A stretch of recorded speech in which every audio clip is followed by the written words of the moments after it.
Bonjour et bienvenue dans ce tout premier SOS Douane. Les entreprises ont des questions sur les implications douanières de cette crise sanitaire et nous allons y répondre.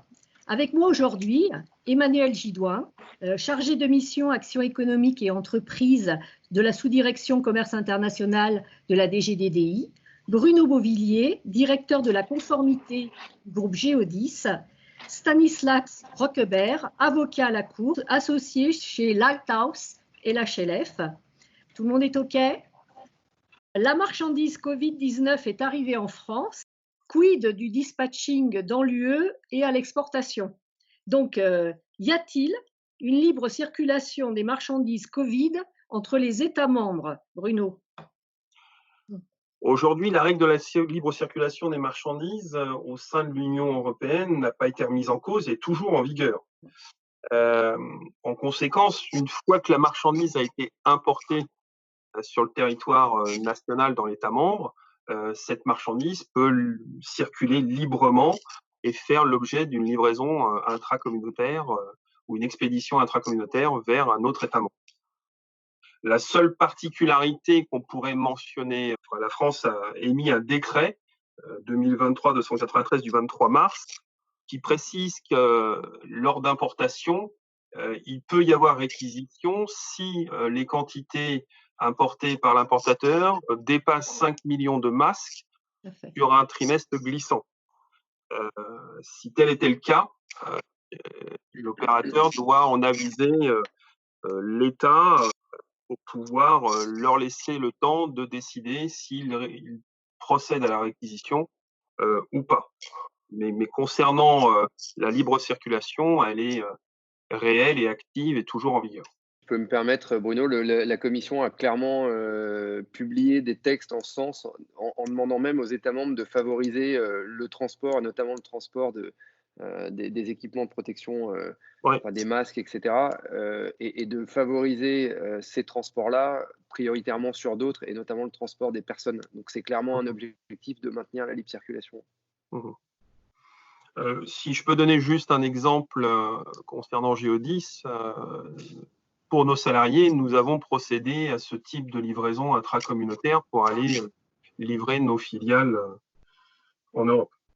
Bruno a déjà expliqué le cas des masques importés, qui sont effectivement libres de réexpédition dans l'Union européenne. En revanche, le décret du 23 mars, qui est relatif à l'état d'urgence, prévoit la réquisition des masques déjà présents ou produits sur le territoire.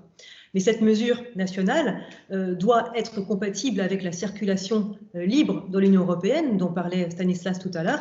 Et donc, nous avons soumis leur réexpédition dans un autre État membre à une autorisation délivrée par une autorité, en l'occurrence le Secrétariat général de la Défense et de la Sécurité nationale, ce qu'on appelle le SGDSN, qui habituellement délivre les autorisations d'exportation de matériel de guerre.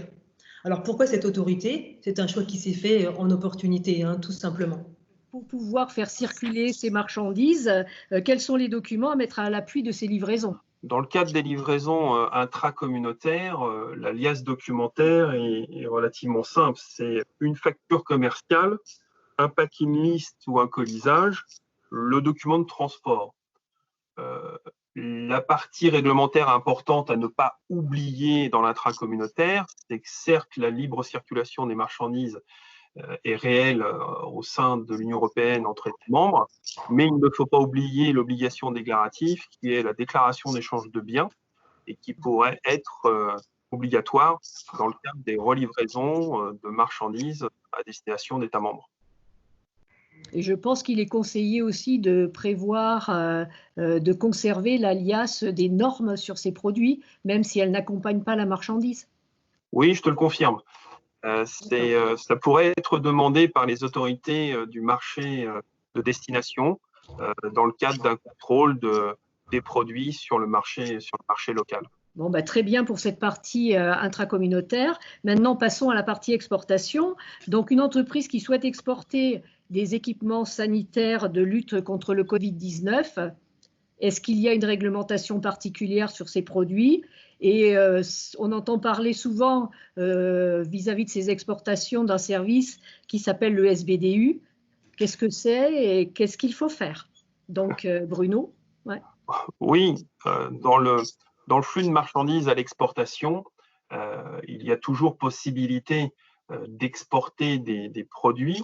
La seule particularité, c'est que l'Union européenne a promulgué ou a diffusé 2 règlements d'exécution, le 2020-402 et 2020-426, qui précisent que les produits qui sont repris dans son annexe 1, y compris les masques, doivent faire l'objet d'une demande d'autorisation à une autorité compétente dans l'État membre.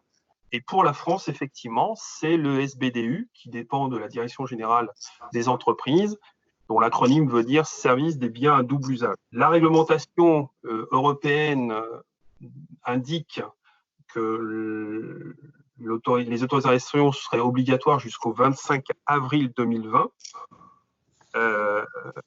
Du coup, aujourd'hui, la Commission est en train d'étudier, d'analyser, de poser les questions aux États membres pour voir s'il y a un intérêt à proroger de 30 jours, c'est ce que dit le texte, et de réétablir une liste moins longue concernant peut-être que les masques, incluant des pays qui ne seraient plus soumis à autorisation, tels que les Balkans, et instaurerait une procédure d'autorisation délivrée par la Commission.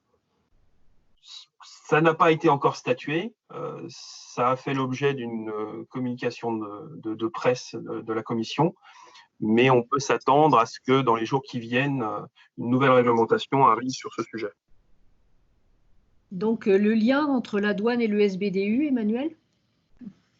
Oui, c'est peut-être auparavant, en complément de ce que tu dis, Bruno, je vais juste préciser que nous avons publié hier sur notre site internet, toujours sur notre fameuse page, qui est vraiment incontournable, vous l'avez compris, une information additionnelle sur ce contrôle aux exportations, sur ce contrôle des exportations d'équipements de protection individuelle. Et il faut vraiment la consulter parce qu'elle apporte cette information de nombreuses précisions sur le dispositif de gestion des demandes d'autorisation et sur les modalités de dédouanement. Elle précise notamment, ça je pense que c'est assez important pour que je vous en parle aujourd'hui, elle précise que seule l'exportation définitive, donc la procédure 10.00, et la réexportation des produits compensateurs obtenus à partir de marchandises équivalentes dans le cadre du régime du perfectionnement actif, la procédure 11.00, sont soumises à autorisation. Ce qui veut dire concrètement que toutes les autres procédures d'exportation et de réexportation de ce type de marchandises sont exclues du règlement 2020-402 modifié. Il n'y a donc pas d'autorisation nécessaire. Le SBDU, comme l'a dit Bruno, c'est un service qui relève de la Direction générale des entreprises, service qui vise à prévenir le risque de prolifération des armes en surveillant les exportations de certains matériels qui peuvent avoir à la fois un usage civil et un usage militaire. Et c'est le SBDU qui délivre les autorisations d'exportation de ces matériels qui sont contrôlés par la douane.